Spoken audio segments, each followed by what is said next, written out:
Ladies and gentlemen, I'm back with more PodFest Asia coming right up in under a minute's time. Our live interview with Mark Anderson, former scout of Liverpool FC, Man United, as well as Brighton. And we'll be super excited, to have him coming into this virtual podcast studio to talk to us. And of course, tonight it's the Euro 2020 final, which is England versus Italy. I can't wait because it's great to have a former Anfield senior scout, Mark Anderson, who basically is the one who persuaded Liverpool to sign Raheem Sterling as a 15-year-old from the QPR Academy back in the day. And he'll be joining us shortly.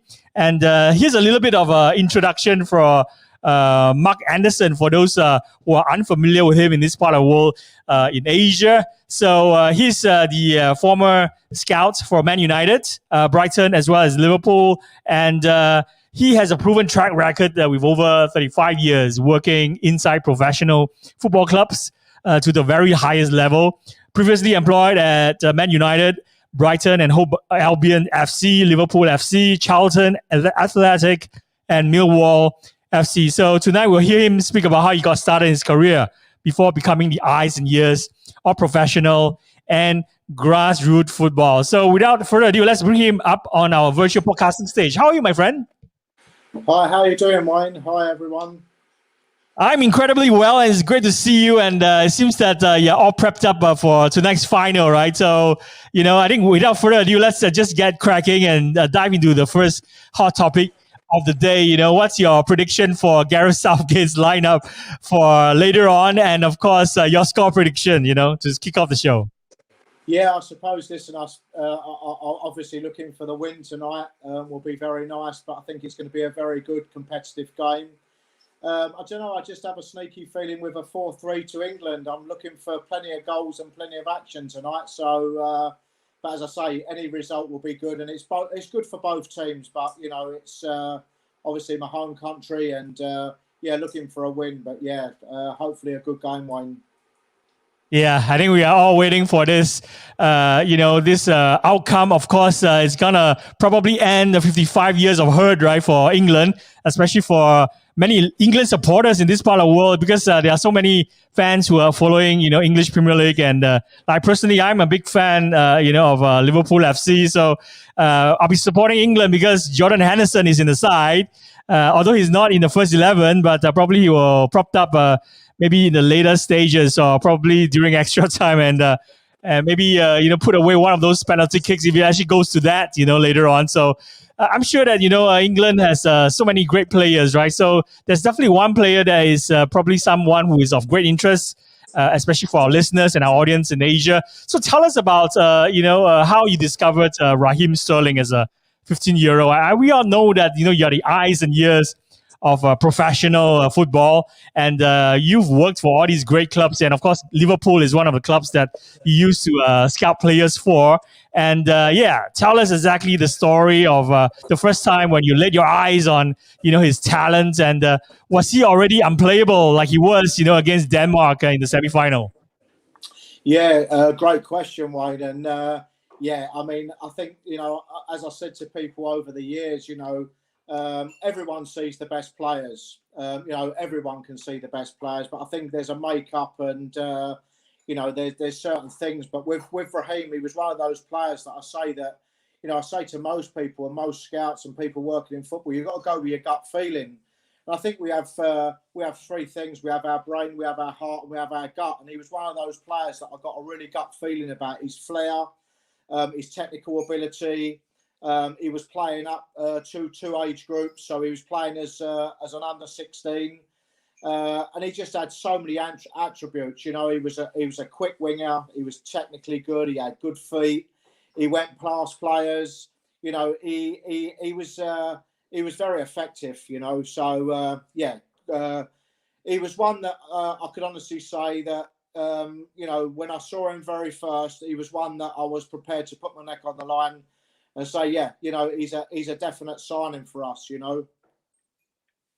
This is fantastic. And of course, we need to hear about that story where I think your brother, right, Lee Anderson, was involved in convincing, Raheem Sterling to move from QPR to Liverpool as well. Tell us how that transpired, actually. Yeah, so the story is that my brother wasn't actually working for Liverpool, and I was already subpoenaed to another game, and we needed to get this game covered. And it wasn't about Raheem. It was just we generally needed the game covered. It was against Crystal Palace, and my brother went along, and he said, "Oh, there's a young lad there who looks really good. You know, he's got plenty of flair and stuff." He said, "I think you should go and watch him." So he covered the game for me. Just as another set of eyes and ears. So, yeah, he was right. I went along and watched the lad, and he was unbelievable. He was, he was on a lot of people's radar, and even more so, I think, once Liverpool was interested, it obviously opens up a big can of worms for all the other big top six clubs and anybody else that was interested. But yeah, my brother Lee was, very involved. As I say, he wasn't actually working in football at the time, but he was another set of eyes and ears for me, and he covered that game, and then it sort of snowballed it on from there, really. 100%. And of course, his decision to move from QPR to Liverpool, and of course, his development, right, at that young age, 14, 15 years old, and QPR to Liverpool, and then Liverpool to Man City, and then to England. Of course, he has certainly been an impact in the England team over the last few games, right?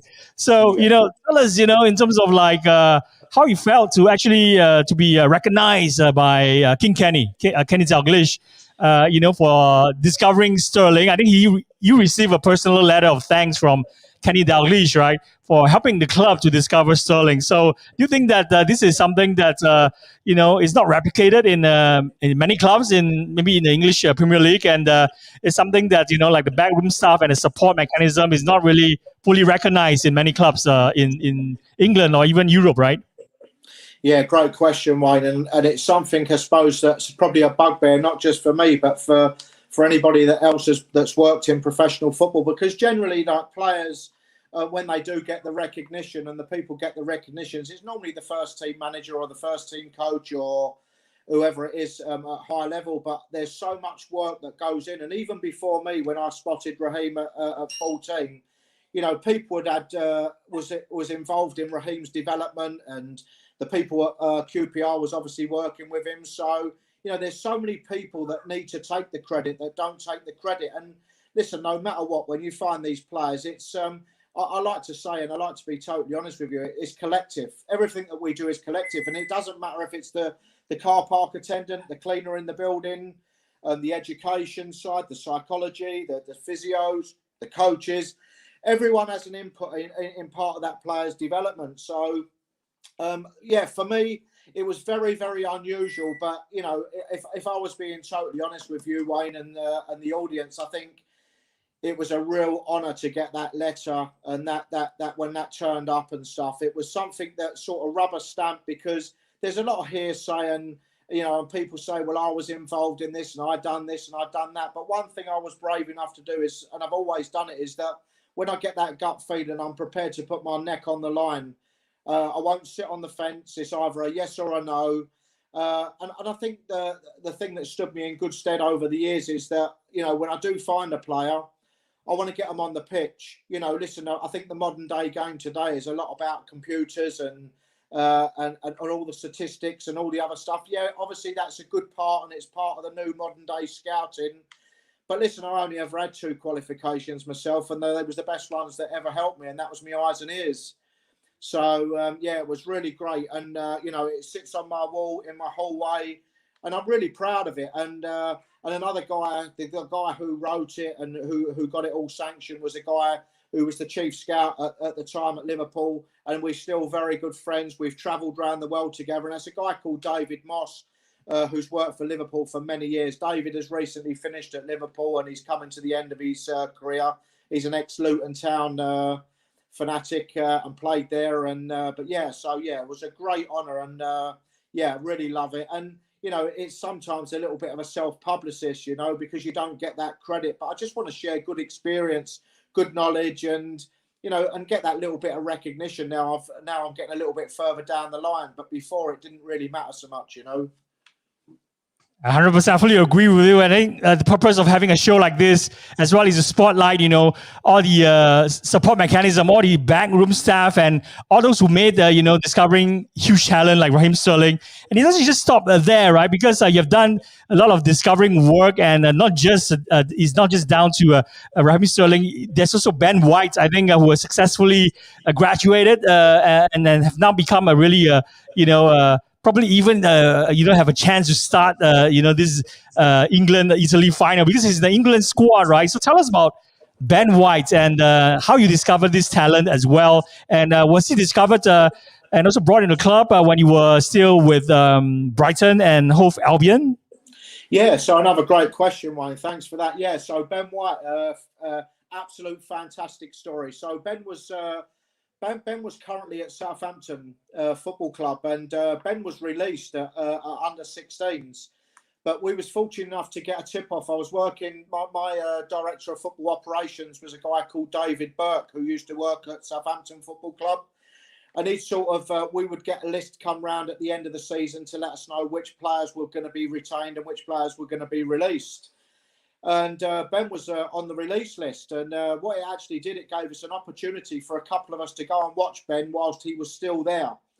And we went and watched Ben, and he caught our eye as a centre-back, and he was quite versatile because he could play as a right-back as well. And he could actually play sitting in front as a defensive or a midfield role. And so we decided that Ben would have been very good for us at the time at Brighton, because Brighton was going through a very big transition from a centre of excellence to an academy. Then they was going to go for Cat 2, and then they went for the Cat 2. They done so well in Cat 2, and they went for Cat 1. They was advised to go for the Cat 1 straight away, and we achieved that. The whole team and the support staff, every one of us, we achieved the highest percentage that's ever been achieved in category football. We was fortunate enough to sign Ben, and Ben came on trial, and I'll never forget it. One of the first games that he played for us was down at the David Beckham Dome down in Greenwich. It's no longer there now, and there was lots of scouts there, and everyone had heard about Ben that had come into Brighton. And to be honest with you, I mean, Brighton was just on the up at this stage, so they wasn't a well-established Cat 1 club. There was a club that's based down near the seaside, so their catchment area was very limited. So Southampton, Portsmouth, and then the closest club coming into London would have been Crystal Palace, then Chelsea, and then Fulham. And cut a long story short, we had Ben in, and he really done well in this game at the David Beckham Dome, and there was a lot of scouts interested.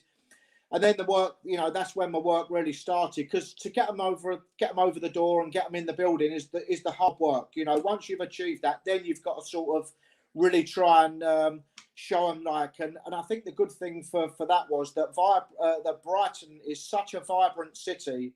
It's down by the seaside. It's a fantastic culture, a fantastic environment. We brought Ben's mum and his father down, and we showed them around. We took them down the seafront, all the nice coastal roads rather than the motorways.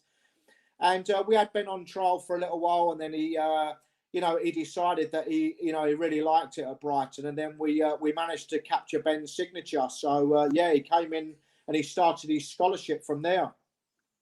This is fantastic. I love hearing stories like that, and of course you did a really good job for scouting him for Brighton, and bringing not just a future England starter, right, but of course bringing a lot of value, and probably even can I say 50 million plus to Brighton, because once a player probably get into the England team, right, his value just increased exponentially. So we know that he recently replaced Trent Alexander-Arnold, who was unfortunately injured.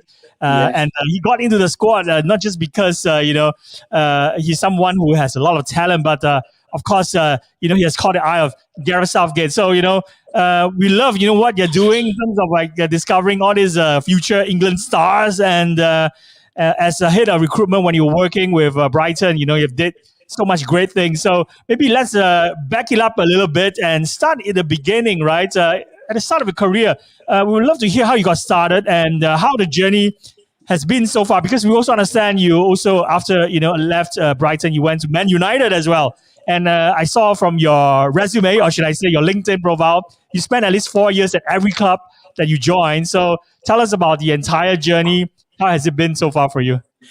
Yeah, I mean, listen, I've had a fantastic journey, and to be fair, I've been, I suppose the word, has a little bit of luck, an element of luck in there.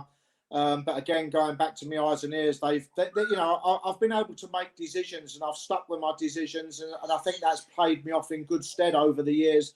That I've been recognised for having good eyes and ears, been a good networker, write good reports, and happy to prepare to put my neck on the line. But yeah, I was a young lad, 20 years of age, and I was involved in football and growing up playing football and stuff. And then I decided to stay at Millwall. I got injuries, and I don't think I was ever going to play at the top level. And I just started to. I was going to do my coaching badges, which I did, and I done my I done my prelim coaching badge at the time, which was the one that you needed to have. And then just as I was transferring over, the UEFA B license came in. So I thought, I don't want to be a coach. It was something that I didn't like. I wasn't a coach and never thought I would ever be a coach. But I done my UEFA B, and then decided to go straight into scouting, and that's where I was at Millwall. And, I had some fantastic years there at Millwall. When you think about some of the players, and we can go back right at the early days when we had the likes of Mark Beard, Kenny Cunningham, Ben Thatcher, Andy Roberts. And then the next lot that came through after that would have been Tim Cahill, Paul Ifield, Stephen Reed. And then we had boys after that, like an ex-England Cherno Samba and some of the other boys that came through. And it was absolutely fantastic. And what actually happened? It was a guy called Mick Beard who's been a massive influence in my developing my very infancy, and his son played professional for Millwall, and then he went on and had quite a successful career.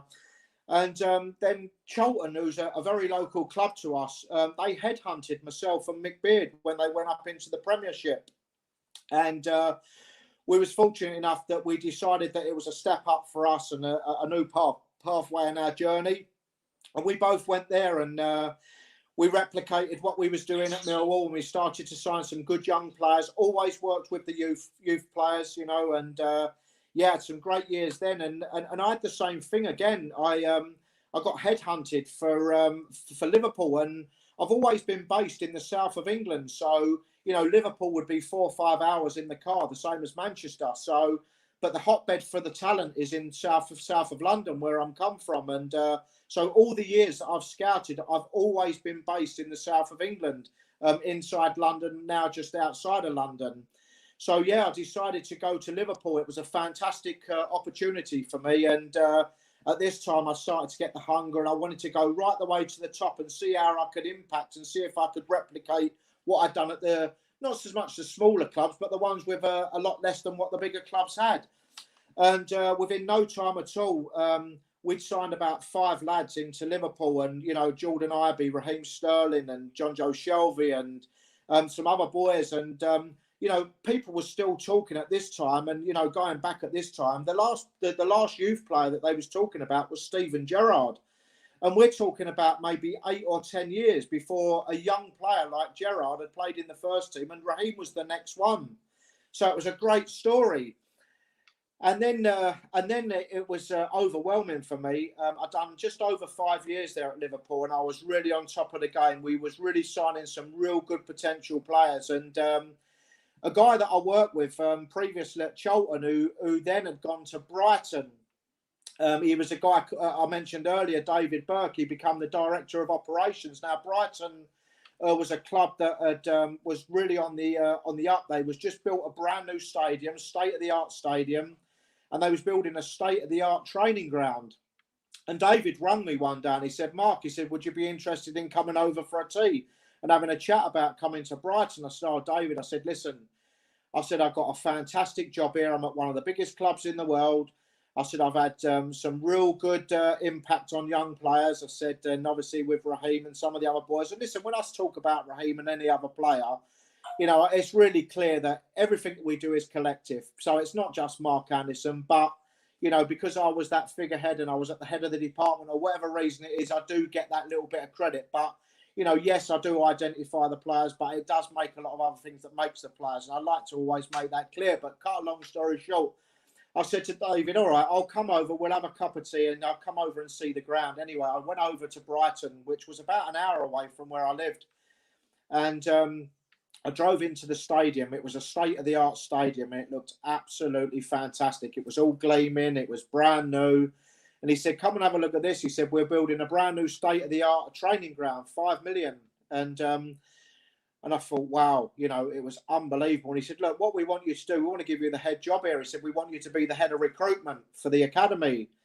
And I thought, Jesus, this is a fantastic job, great opportunity. I said, but I'm really enjoying it at Liverpool. I said, David, you know, after the conversation, I said, look, can I think about it? You know, anyway, I came out the stadium and it takes literally about 5 minutes to get onto the motorway. And I got onto that motorway. I picked my phone up straight away, put it on hands-free. I rang David back and said I'd absolutely love to take the job, and I took the job driving down the motorway. And do you know what? I took that job, and it was a sad day leaving Liverpool. But I suppose on the backside of that, it was absolutely it was also good because I'd had a bit of success. So I was leaving it in a good state really. And yeah, and ended up going to Brighton and was there for over 5 years. And we moved into the new training ground after a little period of time, me being there.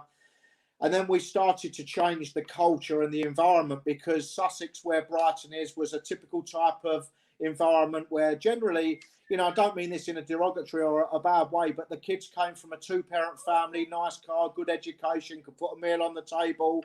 And they just wanted to change that culture, because some players have that little bit of a rough edge, and every player that you have within a football system, every single one of them is a different project. They're all different types. They have different needs. Anyway, yes, I went there and we built a really good philosophy. We went into a Cat 1 in a time, and we started to produce young players, and we had a regular change of managers. But all the managers that I had at the time, they really bought into the youth. But the owner, and he still does, buys and invests in the youth system. And that's what my passion and my desire is about youth players. And to cut a long story short, the chairman decided that, you know, we was becoming a big club and he wanted to get into that Premiership. And they brought in Chris Hughton, who is a fantastic manager, very well known for getting clubs out the Championship into the Premiership. And that's what he did. But in the interim, got a call from Man United, and Man United said to me, would you be interested in coming to Man United and running the south of England? Well, I thought, well, Jesus, that is an absolute fantastic job, but I really love it here at Brighton, and I had no intentions of leaving. So the only way that I could resolve this was that, you know, and not in a derogatory way, but I had to go and speak to Chris. And basically what I was doing is that I've always sold the story that there's a pathway to the first team, which was absolutely key.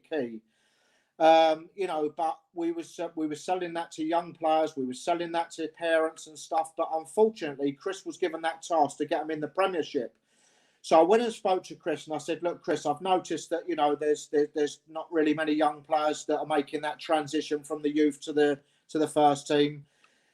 And cut a long story short, Chris said to me, look, Mark, he said, I'll be totally honest with you. I said, if it was any other club, he said, I'll tell you to stay here. He said, but it's the biggest club, or one of the biggest clubs in the world.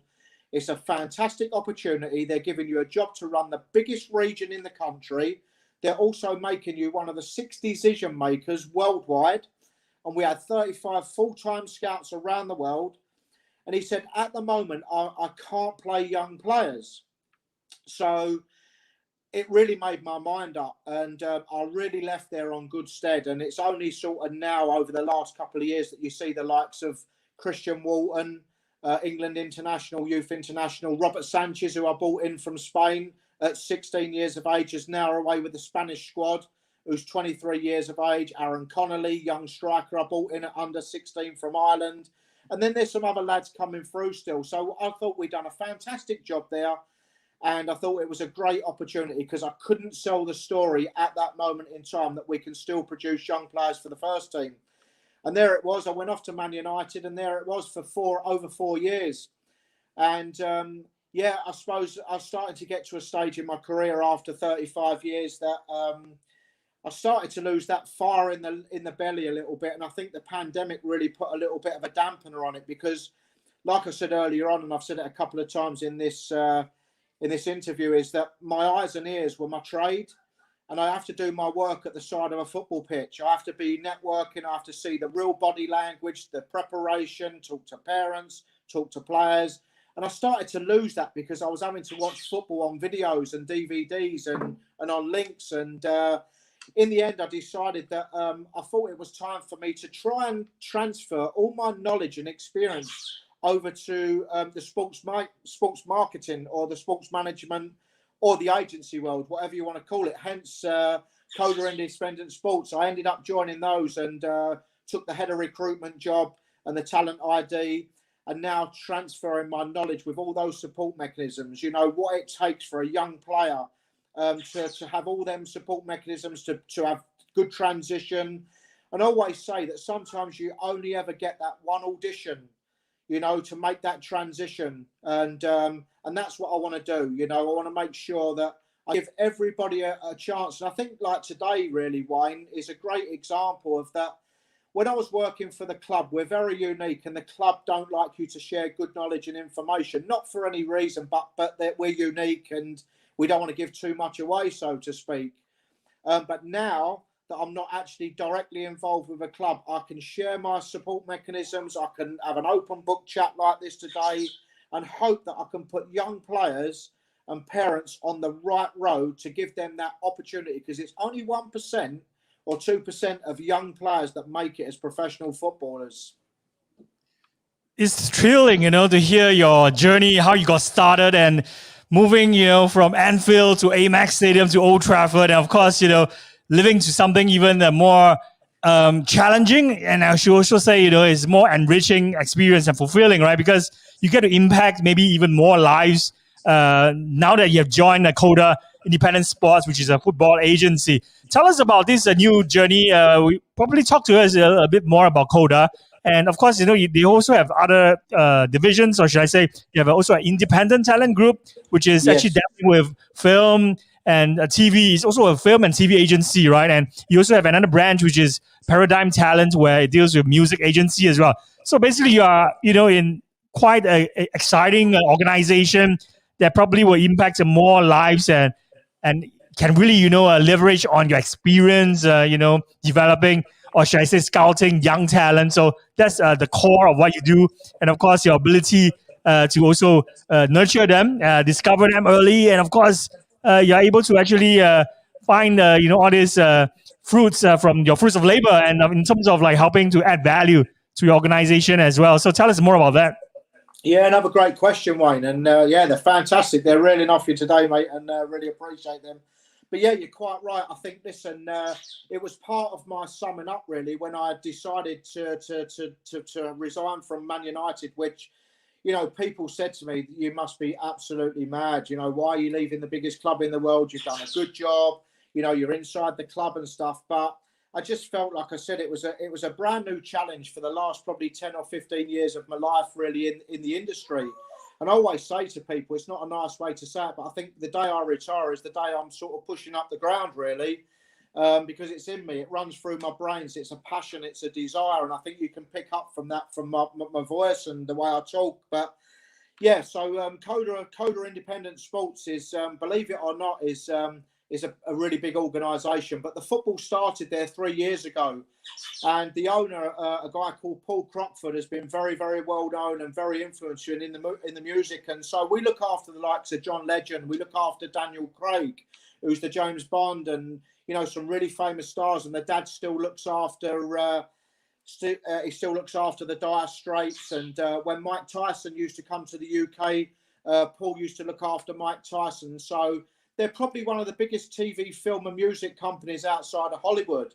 But now they want to transition and bring the football into that, because the modern day today, with the young players and stuff, they like to rub shoulders with the singers, the dancers, and the other side of it, the music and the TV. So it's a really good opportunity. Whereas you see some companies recently, they have acquisitioned out into companies like Rock Nation and base, and some of these, like the Stellas of the world, have gone into this where they know that that's the market now. So, but yeah, very family-run orientated business, lovely people, and it took me about 18 months, Wayne, to go around to the other professional football clubs, the agencies, and just to see, one, how we can help them, how we can work together at Man United, but also what I was actually doing in a clever way was I was actually interviewing the other clubs and the other businesses as I was going around to see, one day, what is a good company or another good club where I can go and share my knowledge and experience,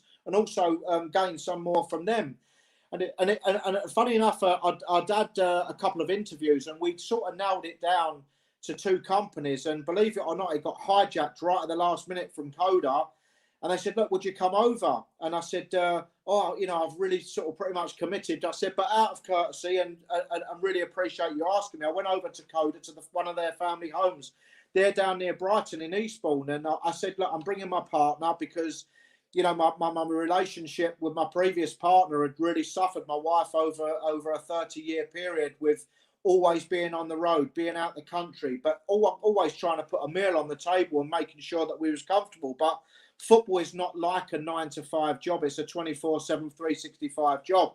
So it actually puts pressure on the home life. So I thought it was very important that my new partner, she's actually from the Philippines, Joy, she's a fantastic girl. And, she came along, and we went to the family home, and they opened the door, and we went in, and it just opened up all the gold discs and all the pictures, and it was fantastic. The mum was there, the sister was there, Barney, the son, who's my direct boss, and then obviously Paul, who's the owner.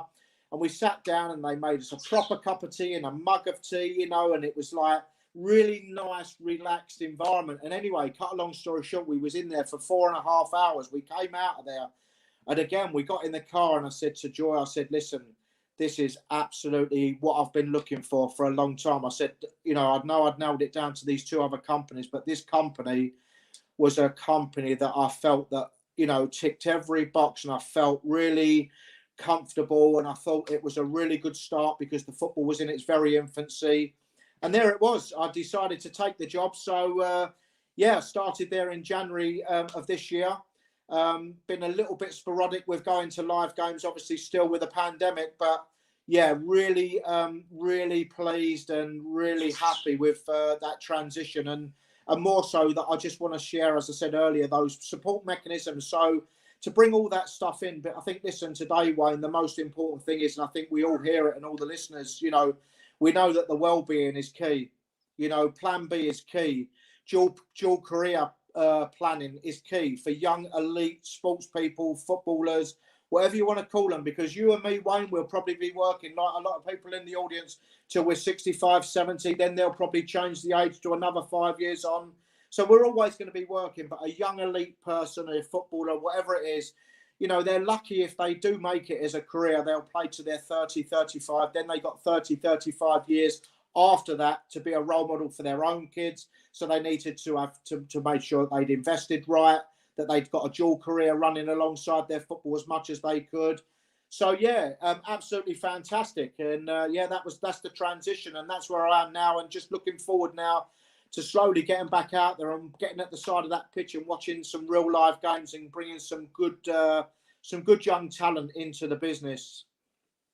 When you're telling that story, we could feel this is a job of a lifetime for you. So it's really, amazing to hear your career journey and how and what he has brought you, to so far. And it actually also leads me to ask, the question where you mentioned and you touch on mental wellness, right? So, it's very clearly known that vast majority of players will not make it to the professional level. So that also applies to like the musicians or the artists, that your organization is taking care of as well. So what are these young, athletes being prepared for in academies, for example?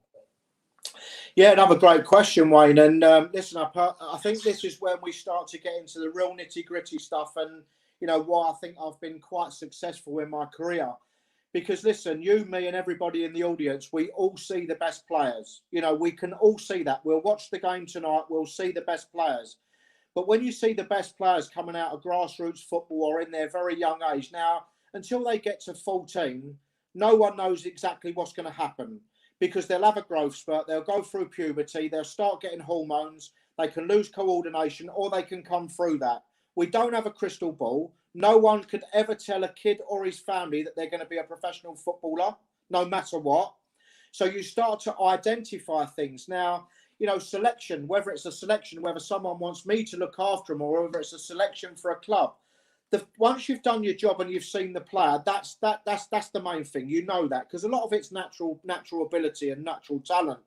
But the art of the game is the character, the body language, the mentality, the preparation, you know, the social skills, the life skills, social media, education. There's so much that you have to weigh up. And then when you're selecting the club, is it the right philosophy? Is it the right environment for them? You know, we have boys coming from all around the world at one stage. Now Brexit has obviously changed that, but automatically some people within the club environment, they've been so used to one type of player coming from that same environment and that same culture all the time. They don't actually understand, because they've never seen a boy coming from overseas. So first and foremost, they have sunlight most of the day for all the year round. They come to England, we have a lot of rain, we have a lot of cold nights, we have dark nights, we don't get a lot of sun. The food is different, they're more family orientated. So you've got to make sure that all those support mechanisms are there. When you're presenting a player, you're not just presenting some match reports and what he can do with his left or his right or her, because it's a boys and a girls game, you know, and that's something else that I've transitioned over to.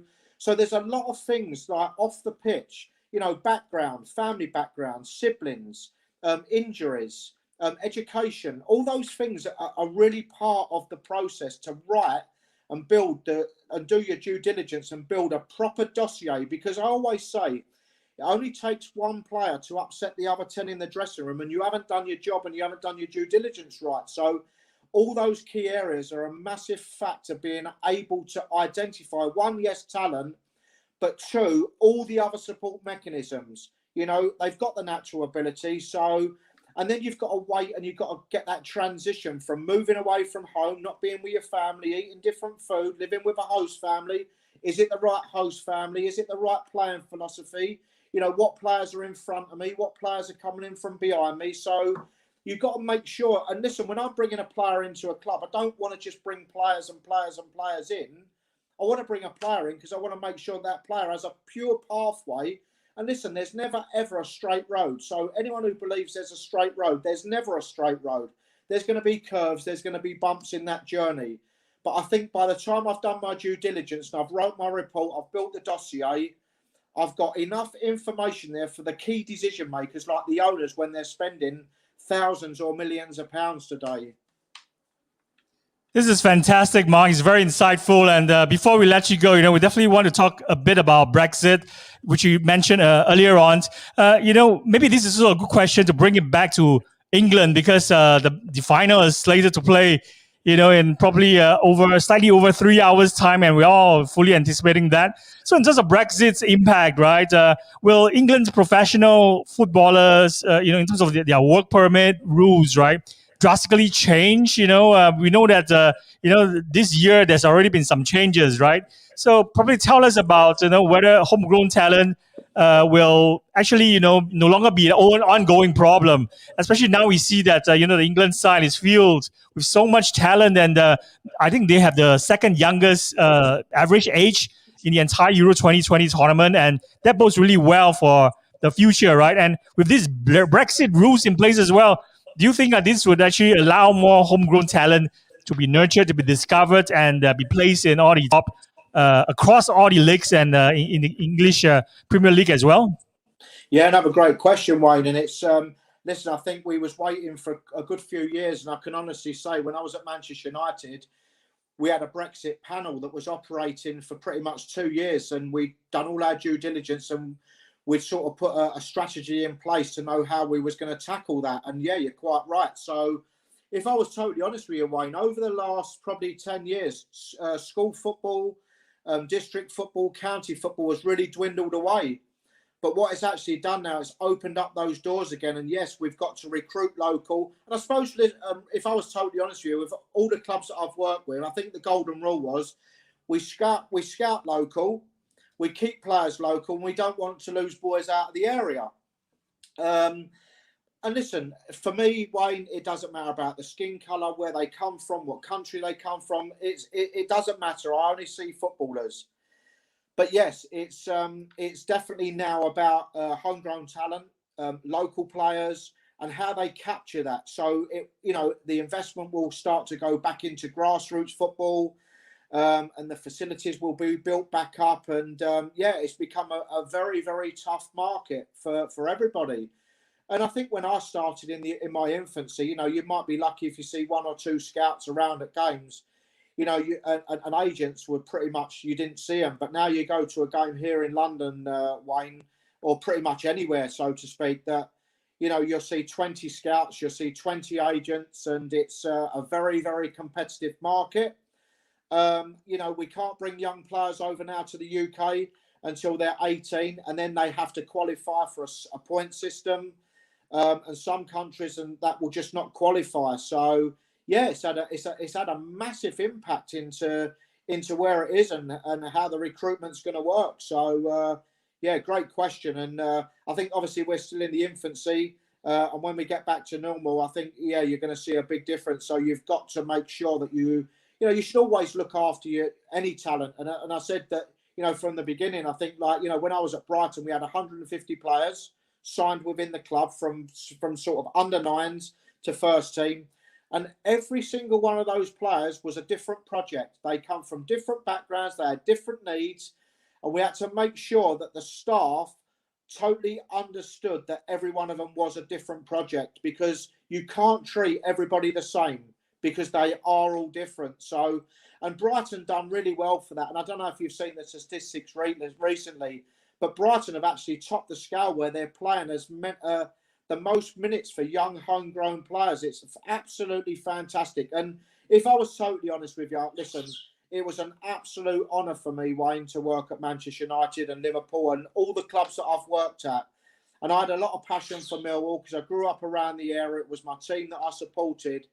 But if I was totally honest with you, they all have the support mechanisms in place, but Brighton absolutely topped it. They everything that they said that they did, they delivered, and a great culture, a great environment, and the good thing, which is very, very unusual, Wayne, and people need to understand, a coach will have a philosophy, and a recruiter or a scout will have a different philosophy. But at Brighton, the philosophy was exactly the same, and that's why it was working.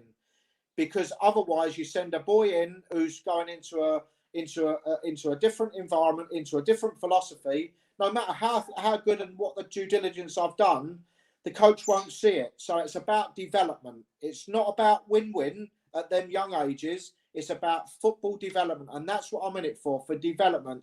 The results will come. This is fantastic. Now I have a complete picture of how Brighton works, and in terms of the culture as well. Now I also fully understand why one of my favorite Liverpool players, Adam Lallana, picked Brighton over other Premiership clubs after he's won everything in Liverpool, right? So it's great to know more about the insights and how this scouting industry works, and the thinking behind every club's success and how they actually discover talent. So it's been a great conversation. I'm a big fan of what you just told us during this past 40 over minutes. So just last question before we let you go. What's your advice to any footballers, sports professionals, or elite athletes out there in terms of when they are retired from sport? How do they prevent that they don't retire from life? What are your advice to them?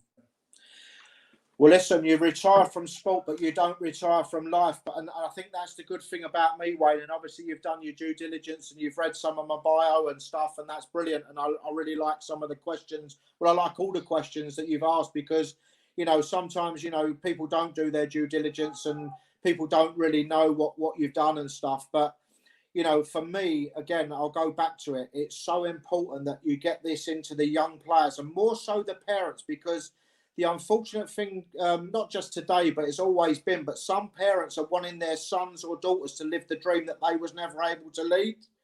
And they wanted to be professional footballers, but it's all those things. And the good thing, the main thing is that education is absolute paramount. It's key. Because if you're not educated, you can't transfer it on the pitch. If you're not educated, when you've had your own family, you can't sit there and do the homework with the young kids.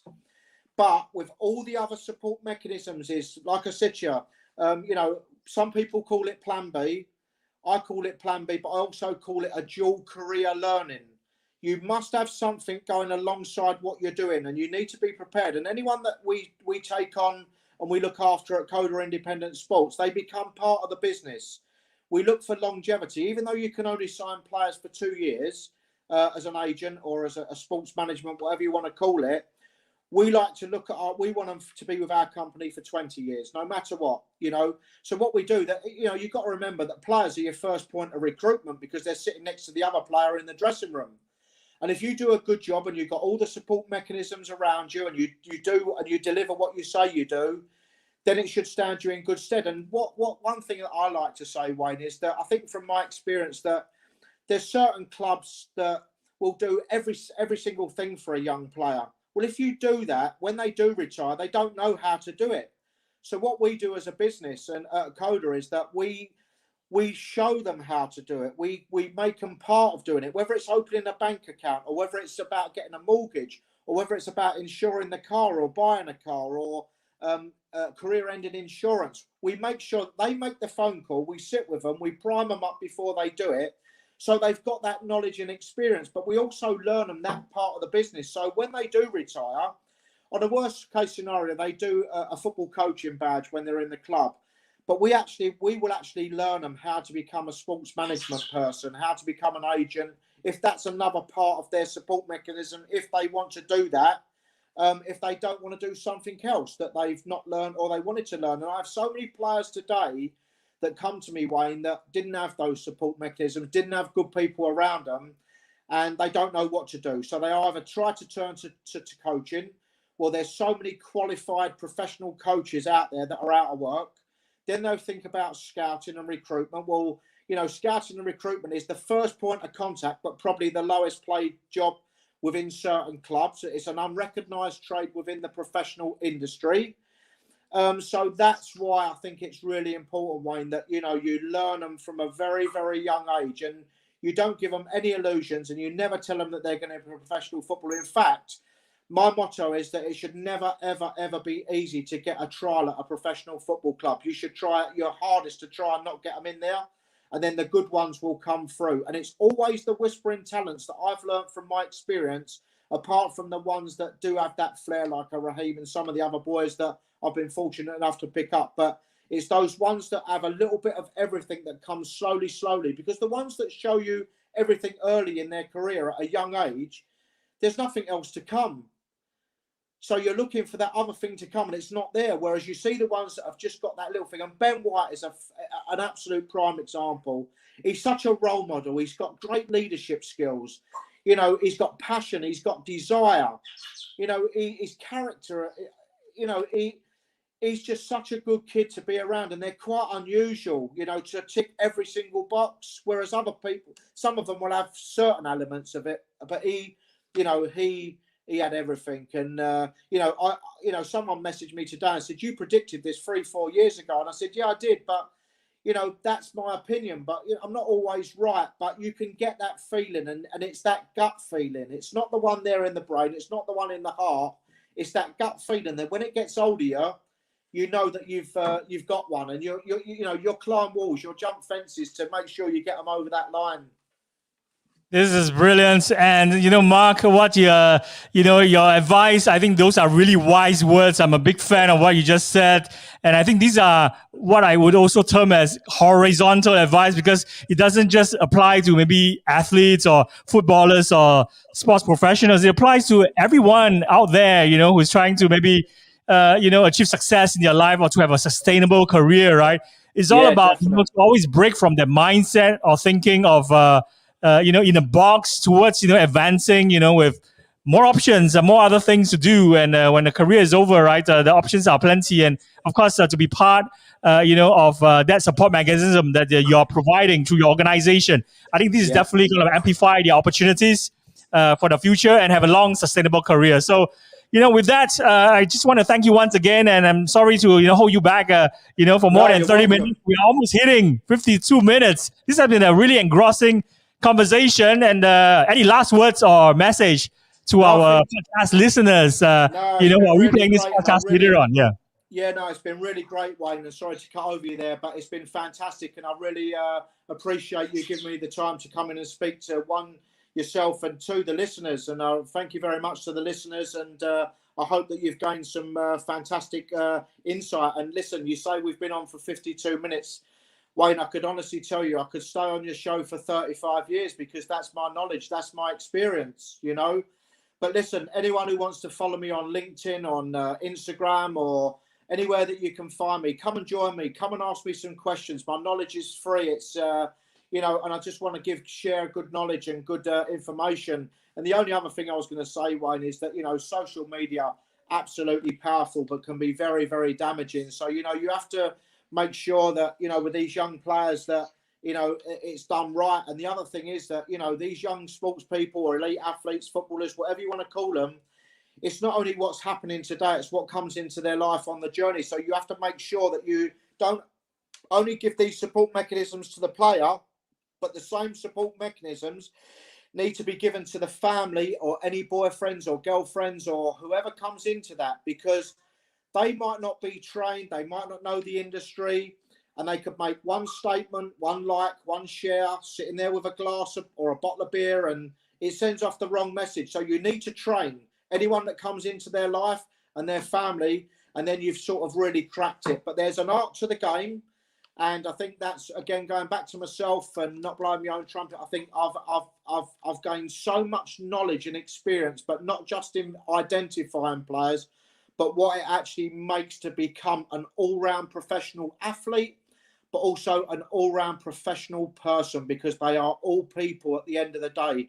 And until they reach 18 and they go over that 18 years of age, we mustn't forget that they're children, and there's a lot of demands. It's a pressured environment. There's a lot of expectations. But any young listeners out there or any parents, just let them enjoy it. Let them just go through the system. Don't put too much pressure on them. And if it's going to be, it's going to be. But once again, Wayne and all the listeners, I really appreciate you for giving me time today. And it's been a fantastic questions. And hopefully you got some answers and some great knowledge to share and to take away. And come and find me, come and follow me, come and ask me the questions. Thanks, Wayne. Really appreciate it.